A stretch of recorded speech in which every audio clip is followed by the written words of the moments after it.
একটা ব্ল্যাক জিজি, একটা গ্রিন জিজি। বর্তমানে যত সমস্যা রয়েছে গাছের, তার মধ্যে এই দুটো নিয়ে সবচেয়ে বেশি কমেন্ট আসে। তো এই দুটো গাছের কি করা যায়, এই বিষয় নিয়ে অনেকেই বলে থাকে। বর্তমানে যখনই বর্ষাটা বাড়ে, যে জলীয় বাষ্পটা বাড়ে, তখনই কিন্তু দেখা যায় যে গাছের পচনটা খুব তাড়াতাড়ি হয়ে থাকে। তো এই সমস্ত গাছগুলি একদম শর্টকাট সমাধান আপনাদের বলে দিচ্ছি। প্রথম কথা হচ্ছে, আপনি যেখানে গাছটা রাখছেন সেই জায়গাটা কেমন রয়েছে, খোলা আকাশের নিচে কন্টিনিউ বৃষ্টি পড়ছে, সেই জায়গাটা খুব তাড়াতাড়ি নষ্ট হয়ে যাবে। আর যে সমস্ত জায়গাগুলি শেডি জায়গা রয়েছে, আলো আসে, সেই সমস্ত জায়গায় যদি জলটাকে আপনি মেনটেন করতে পারেন, তাহলে গাছ অনেক বেশি ভালো থাকবে। এটা খুব সহজ একটা বিষয়, প্রত্যেকেই জানেন এই সমস্ত গাছের বিষয়গুলি নিয়ে, সেগুলির অত কিছু বলার কিছু থাকে না। আর তার সঙ্গে সঙ্গে অবশ্যই যে বিষয়টা থাকে, নার্সারি থেকে একদম ঝোপালো গাছ ক্রয় করে নিয়ে যাওয়া যায়। কিছুদিন পর দেখা যায় গাছের গোড়া পচে পচে একটা একটা করে আস্তে আস্তে আস্তে আস্তে কমতে থাকে। তার প্রথম কথা হচ্ছে, যে মিডিয়াটা থাকে কোকোপিট বা কোকো হ্যাশের মধ্যে সেই সমস্ত গাছগুলি থাকে। আর যেগুলি ইম্পোর্টেড ভ্যারাইটি, সেগুলিতে বাইরে থেকে আসে, সেগুলিকে ওইভাবে তৈরি করাটা আপনার পক্ষে সম্ভব না, আমার পক্ষে সম্ভব না। তাই সেই সমস্ত গাছগুলিকে যখন ক্রয় করছেন, তখন চেষ্টা করবেন সেই সমস্ত গাছগুলিকে একটু কম পরিচর্যা করার, আর সবসময় গাছের লিকুইড ফার্টিলাইজার ব্যবহার করার। আর গাছের গোড়ায় যদি আপনি বারবার করে জৈব খাবার বা কোনো কিছু প্রয়োগ করেন, তাহলে গাছ কিন্তু নষ্ট হতে পারে। তাই সেই বিষয়গুলিকে একটু খেয়াল রাখবেন জিজি প্ল্যান্টের ক্ষেত্রে।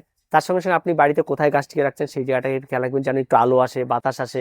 সেরকম একটা বদ্ধ ঘরের মধ্যে আপনি রেখে দিলে কিন্তু মোটেও গাছ ভালো থাকবে না। তাই বদ্ধ ঘরে একদমই রাখা যাবে না। আপনি মনে করছেন আমি আমার ডাইনিং এ রাখবো, লিভিং এ রাখবো, যেখানে ইচ্ছা আপনি রাখতে, বেডরুমে রাখবো, যেখানে ইচ্ছা রাখতে পারেন, শুধু একটাই কন্ডিশন, যেন একটু আলো আসে। এই বিষয়টাই খেয়াল রাখতে হবে। লাকি প্ল্যান্ট আমরা প্রত্যেকেই জানি ঘরে রাখি, উপকারিতার তো বলার শেষ নেই, প্রচুর উপকারিতাও রয়েছে। আর তার সঙ্গে সঙ্গে যদি কোনো গাছের গোড়া পচা রোধ করতে হয়, তাহলে আপনাকে একটু সতর্ক হতে হবে। এই সময় এসে জুন জুলাই মাস থেকে আপনাকে একটু সতর্ক হতে হবে। গাছের গোড়ায় মাঝে মধ্যে একটু খেয়াল রাখতে হবে, কোনো কারণে কোনো ডগা যদি কোনো রকমের যদি মনে হয় যে কালার চেঞ্জ হচ্ছে, বা কোনো রকমের মানে দাগ দেখা দিচ্ছে, বা কোনো জায়গায় তার চাপ দিলে নরম মনে হচ্ছে, তার মানে সেখানে ফাঙ্গাল ইনফেকশন অলরেডি হয়ে গেছে। সঙ্গে সঙ্গে সেই ডালটিকে কেটে দেবেন। কেটে দেওয়ার পর যদি দেখা যায় যে না, আরো বেশি ডাল ইনফেক্টেড হয়েছে, তাহলে গাছটিকে সেই মিডিয়া থেকে তুলে আবার নতুন করে রিপোর্টিং করবেন। নতুন করে রিপোর্টিং করার সময় কিন্তু খেয়াল রাখবেন, ওটাকে যখন তুলবেন, তুলে সমস্ত পরিষ্কার জল দিয়ে একদম পরিষ্কার পরিচ্ছন্ন করে নেবেন। তারপরে সেটাকে অ্যান্টিফাঙ্গাল গোলানো জলের মধ্যে চুবিয়ে রাখবেন। তারপরে আপনারা সেটাকে আবার নতুন করে রিপোর্ট করবেন। এই গাছ কিন্তু একবার তুলে রিপোর্ট করলে কিন্তু চট করে মরে যায় না। গাছের গোড়ায় কন্দ রয়েছে, ভবিষ্যতে যেন খাবার তৈরি করা রয়েছে, ওইভাবে ফেলে রাখলেও গাছটা অনেকদিন বেঁচে থাকে। তাই অত ভয় পাবার কোনো কিছু নেই, নির্দ্বিধায় আপনি তুলে পরিষ্কার পরিচ্ছন্ন করে আবার বসিয়ে দিতে পারবেন জিজি প্ল্যান্টকে। একদম ভয় পাবার কোনো কিছু নেই। নতুন করে যদি আপনি মিডিয়াও তৈরি করছেন, মিডিয়া তৈরি করে বসিয়ে দিতে পারেন। তারপরে যে বিষয়টা থাকে, অত্যন্ত গুরুত্বপূর্ণ আরেকটি বিষয় থাকে, সেটা হচ্ছে আমাদের কি করে সতর্ক থাকতে হবে। সতর্ক এটাই থাকতে হবে আপনাকে, জুন জুলাই মাসের পর থেকেই, এখন থেকে একদম শুরু করে একদম নভেম্বর মাস পর্যন্ত আপনাকে প্রতিনিয়ত গাছের গোড়ার দিকে খেয়াল রাখতে হবে। আপনাকে একটা অ্যান্টিফাঙ্গাল ক্রয় করে রাখতে হবে, যেটা কপার অক্সিক্লোরাইড যুক্ত অ্যান্টিফাঙ্গাল। যে অ্যান্টিফাঙ্গালটা বাজারে কিনতে পাওয়া যায়। আর কেনার সময় অবশ্যই শুনে নেবেন যে 1 লিটার জলে কতটা গোলাবো, সেটা শুনে নিয়ে তারপর আপনারা ওটা রাখবেন। আপনারা প্রতি 15 দিন অন্তর একবার করে গাছে স্প্রে করে, পাতা থেকে একদম গোড়া পর্যন্ত এমনভাবে স্প্রে করবেন যেন পাতার জন্য জলগুলো টুপটুপ করে একটু যেন গোড়াতেও চলে যায়। এরকম ভাবে খুব ভালো করে স্প্রে করে দিয়ে গাছটাকে রাখবেন। স্প্রে করার সময় কখনো ঘরের মধ্যে করবে না, ফাঁকা বাইরের জায়গা, তাই কড়া রোদে নিয়ে গিয়ে করবেন না, একটা ফাঁকা বাইরে ছায়াচ্ছন্ন কোনো জায়গায় রেখে স্প্রেটা করবেন। স্প্রে করার পরে আপনার ওটাকে রেখে দেবেন, অন্তত 2 দিন পর আবার জল দিয়ে স্প্রে করে সেই অ্যান্টিফাঙ্গালগুলোকে ধুয়ে দেবেন। এইভাবে আপনাকে 15 দিন পর পর যদি আপনি করতে থাকেন, তারপরে প্রথমে হয়তো ইনফেক্টেড হলো, তারপরে আপনি আস্তে আস্তে আস্তে শীতকাল আসলে সেটা একটু কমিয়ে দিতে পারেন, 1 মাস পর পর করতে পারেন। তবে অবশ্যই অ্যান্টিফাঙ্গালটা দরকার হয়।